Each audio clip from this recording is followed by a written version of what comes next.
on, let's talk about it. So I'm now recording on this little mini action camera. It's called Osmo Action 4 by DJI, and I got the 4 rather than the 5 Pro because it was on. They look basically the same with the same camera, but it was on special Easter sale on the website, so it was way cheaper than the 5, and I don't think there's much difference between them. And it's an awesome little action camera. I'll show you a picture of it later when I can unhook it and film it with my phone. And we took it on holiday with us. We had a week's tour in Spain, and we took this, and you get a package. You get the camera, you get an extendable selfie stick thing, which I never thought I'd use. Me using a selfie stick, how about that? And you get a little Wi-Fi paired lapel mic. I'm just looking ahead at the road. We've got a nutcase driving down the wrong side of the road, overtaking about 6 cars, so I better be careful. On a 50 limit road with average speed cameras as well, so oh well. So we've tested. Oh God, I can't even speak. So we've tested this camera out, and we had a week in Spain, exploring the whole of northwestern Spain. We took this camera to loads of different places, on the beach and the mountains and all over the place. And it's amazing. The camera technology is amazing, and it has all this anti-shake stuff. So that although it's a handheld camera and it's really small, it's like the size of a matchbox or a couple of matchboxes, you get an incredibly stable picture compared to taking footage with your phone. Though of course it's an action camera, so it's fixed with a very wide angle lens that you can crop into a little, and you don't lose much detail in the crop because it's like 4K capable or whatever, so you got lots of pixels. And it works quite well as an in-car camera as well because of this anti-shake stuff. So all in all, the hardware technology, amazing, it's fantastic. And we've got a set of polarizing filters as well for it, which just enhance the colours when you're outdoors. It can make the sky look even more dramatic. It kind of accentuates the blue of the sky.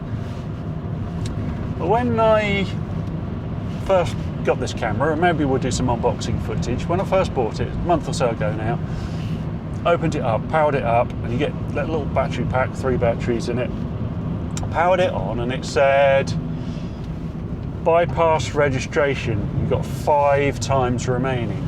So basically you only get to use the camera 5 times before it becomes a brick and worthless, unless you go through DJI's registration process. Now, okay, the registration process sounds innocent enough, but it really isn't. What it means is it's an absolute nightmare. The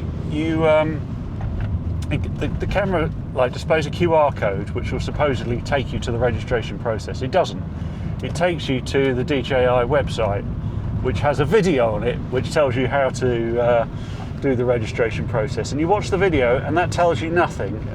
It tells you to go and get the DJI app. It doesn't tell you where, it just tells you to get the app. So you go onto the Google App Store and you search for the DJI app, and there's 4 million spam DJI applications, and as I discovered later, this is because the DJI app itself isn't on the App Store.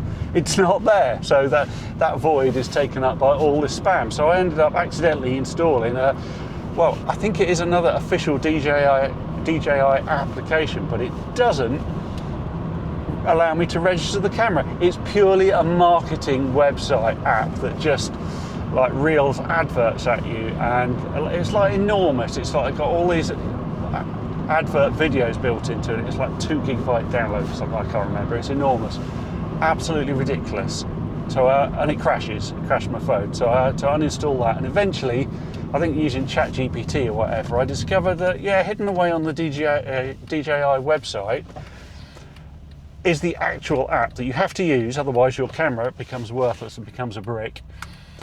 And you have to download it as an APK file, and then you have to, I think it's called sideloading. You have to sideload it, which means you have to manually grant it a whole bunch of permissions and like override a load of security stuff to install this app on your phone. And you have to do this, otherwise the camera won't work that you've just bought. And then as part of this process, you have to sign a whole load of legal bullshit agreements, which I'm considering as signed under duress because I didn't ask for this, so I don't consider myself held to any of this agreements. And there's pages and pages of it, and I think it's basically what you've done is you've bought a license to use the camera. You don't actually own the camera, and they can like switch it off at any time or whatever, and it forces you to do like a firmware update on the camera to start with. And I guess the idea is that you keep this thing on your phone so that you can do updates on it and sod that. As soon as the camera was enabled and working, I uninstalled the app again. I consider it like pretty much close to malware.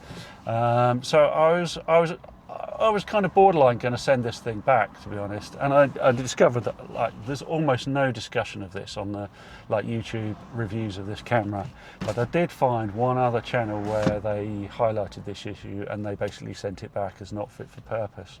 So I just thought I'd tell you about that in case you're considering buying one of these things. But I think if I'm reading the room correctly, this is the same for like GoPro, for all the other like action cameras, and it's pretty ubiquitous throughout the like electronics industry. Like everything you get these days, you don't just buy it and it's yours. You pay for it and then you get it, and then you have to go for electronic registration that binds you to a legal agreement that allows the manufacturer ultimate control over your device and allows them to switch it off at any time. So yeah, we won't be doing any of that. I'll stick with, well, I mean, I'm keeping this one. But yeah, I was quite disturbed by the way things have evolved there. Anyway, that's just wanted to tell you that. I'm now in town, so that's the end of that little story. Is there anything else to tell you about the DJI? Yeah. All right. Let's do a quick recap then. This Osmo Action 4. It has quite a lot of pro features. You can change things like the shutter speed range so that you can force it to use lower shutter speeds. You've got like slow-mo features. You've got, what's it called, where it takes like one exposure every second or every minute or whatever. Time-lapse, yeah, time-lapse footage, you can do that. It exports up to 4K, it has amazing stabilization.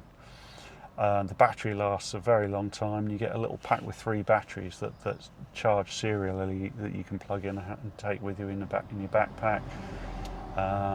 The picture quality is really good. That's about it. It really is just the toxic software that goes with it that puts a downer on the whole thing. Otherwise, I thoroughly recommend it. What I did is I bought like DJI provide a travel bag for it where you got room for a whole bunch of extra kit. So I didn't use. Oh God, the lights have gone red. So I didn't get one of their bags. I got a third-party bag that has room for like a pack of filters, like the mic kit, bunch of attachments like a strap mount, tripod mount. So I've got a bag to put all the bits in. So now, rather than it being an ultra portable camera, there's a gigantic suitcase of photographic equipment. But it's really tough, and it's great for traveling. And this is what I packed it in when we took it to Spain. So and I had all my accessories ready, filters and batteries and different mounts. Microphones, selfie stick. I still can't get over the fact that that selfie stick has entered my vocabulary at the age of 52. It's ridiculous. Anyway, that's enough about the DJI Osmo Action 4. I'll see you next time.